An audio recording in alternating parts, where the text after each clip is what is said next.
And tonight, the betting of the president continues as we bring you another edition of The Real Obama. Now, in this installment, we shine the spotlight on an executive order that the White House was hoping that you would never learn about. Now, the president signed the National Defense Resources Preparedness Executive Order late Friday afternoon. And since that time, now the measure has been virtually ignored by the mainstream media.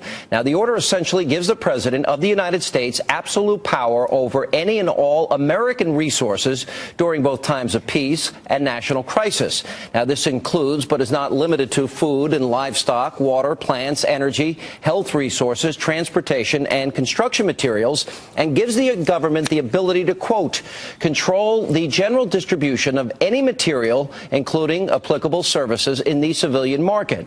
Now, White House Press Secretary Jay Carney laughed off a question about the document at today's briefing. Let's take a look. There's been some online commentary suggesting this gives the executive branch power to allocate energy, food, water in either peacetime or wartime. And there are some conservative blogs that are pushing the notion that this suggests the White House is preparing for a war with Iran. Can you explain what this executive order was? Well, I cannot explain that reaction to it. I think it was a fairly standard and routine piece of business. Now, not everybody's laughing about this executive order. In fact, some have suggested this would give the president of the United States the authority to declare basically martial law during times of peace. And to be sure, this is simply the latest string of actions taken by the administration that ignore the basic principles of our Constitution. Joining me now in tonight's edition of The Real Obama, Jay Sekulow from the American Center for Law and Justice, and Fox News contributor Lanny Davis. Guys, welcome back. I'm laughing about it, Sean. How are you? All right, good. Well, let's give a little history here. Jay, we'll start with you because this was actually signed, or similar National Defense Resources Preparedness, by Bill Clinton. You have similar executive orders signed by Dwight Eisenhower, George W. Bush. But there's a difference. There are some things that changed in this that I think has brought, legitimate criticism and concern. Can you go through that? No, I think you're absolutely right. The idea of this act is nothing new. Presidents have had this since the 1950s. But what is different about this one, different than any of the other one, is the definition of national defense. It's incorporated what's called the Stafford Act. I don't want to get overly technical, but this gives the president much broader authority than any of the previous acts. In fact, and Lanny may remember this, the previous acts didn't give incorporation of the Stafford Act, which is a civilian civil situation where the president would have unlimited authority, subject, of course, to checks and balances. And we can't ignore checks and balances here. But the definition of national defense is broader than it has ever been under any of these previous executive orders. And I think that's the most significant aspect of this. And by the way, president's getting flack from the left and the right. The left said this is preparation for the war in Iran. That's why the president's doing this, a potential war with Iran and the concern about the energy resources of our country. And, of course, conservatives are saying this is unchecked power. Yeah. There's a balance here, but the one thing that's very different, Sean, is the fact that the national defense definition is different than it has ever been and much broader than it's ever been. Lanny, this very specific section, and Jay, correct me if I'm wrong, is 801J, if I recall. J, right. That's correct. Why would the president change that definition? And, Lanny, you're an expert in media. Nobody is as good as you. If you want to release something that you don't want people to find and you're in the White House, when do you release it?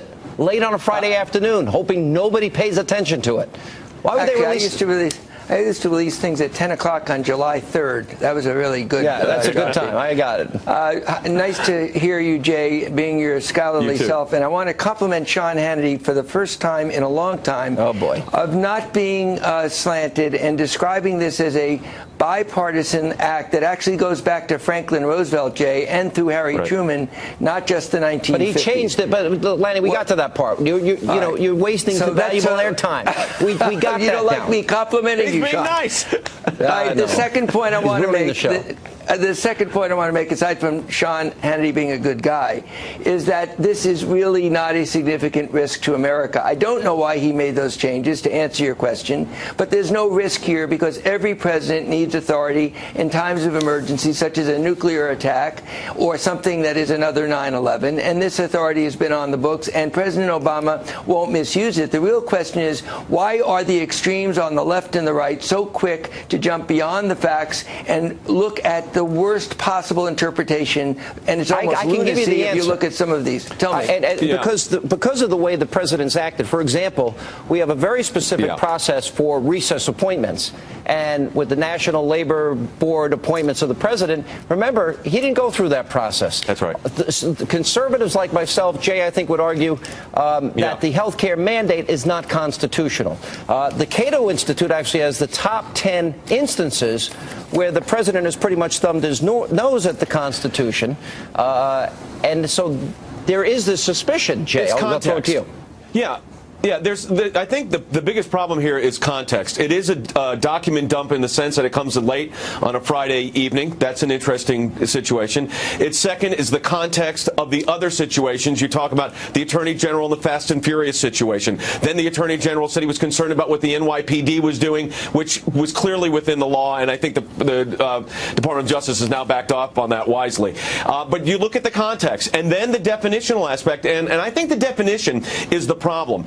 I don't believe, and I agree, that the president could get away with this because, number one, you've got a Congress, you've got an active media, that's why we're here tonight. But you've got to ask yourself, why this overly broad definition of national defense? Why incorporate the Stafford Act, which talks about foreign and national interests and tsunamis and situations which the president would have control over under normal source? But why do you have to expand it in the form of this executive order? That's the concern. Of course, executive orders have been challenged before in court. Let me throw this so to that's Lenny. the thing here. I don't understand the national defense issue. That's the biggest thing. And I think what this is, Woodrow Wilson progressives like yourself, Lanny, one of the things we conservatives have a problem is you guys believe in this concept that the Constitution is a living, breathing document, and so you can ignore issues like checks and balances and separation of powers, like in the case of recess appointments. So I think we're looking at this differently, and that is that in this particular case, does it give a president pretty much impunity to do whatever they want? And why change the definition, considering the president has thumbed his nose at the Constitution in the past? First of all, my point of view is he hasn't thumbed his nose, and if the Affordable Care Act is unconstitutional, let the Supreme Court decide that, not Jay and Mr. Justice Hannity. But most importantly, this is more reflective of the paranoia on the left and the right that's going on in America and polarizing this country so badly. Jay and I, as Jay is a conservative and myself as a liberal, are able to exchange views in a civil way with Sean Hannity as a civil moderator. What's going on the Twitter and the internet is lunacy. If you read some of these comments, it's not Jay analyzing this calmly. It's complete why are we lunacy. Attacking people that have and a different nobody view? is mentioning Ronald Reagan, and I'm only saying that it's the extreme interpretation that causes the polarization in this country, Sean. And the president has never contributed to this by saying Republicans want dirty air and water and want kids with autism, Down syndrome fending for themselves. He's never contributed to this at all. I don't like rhetoric. I don't like the extreme rhetoric. Sometimes I think the president has gone too far, and so has the Republican Congress. And when there was a Republican president, there were recess appointments, guys. So let's be even. Not recess appointments while they were in session. That never happened until Obama. This session was one senator holding the floor.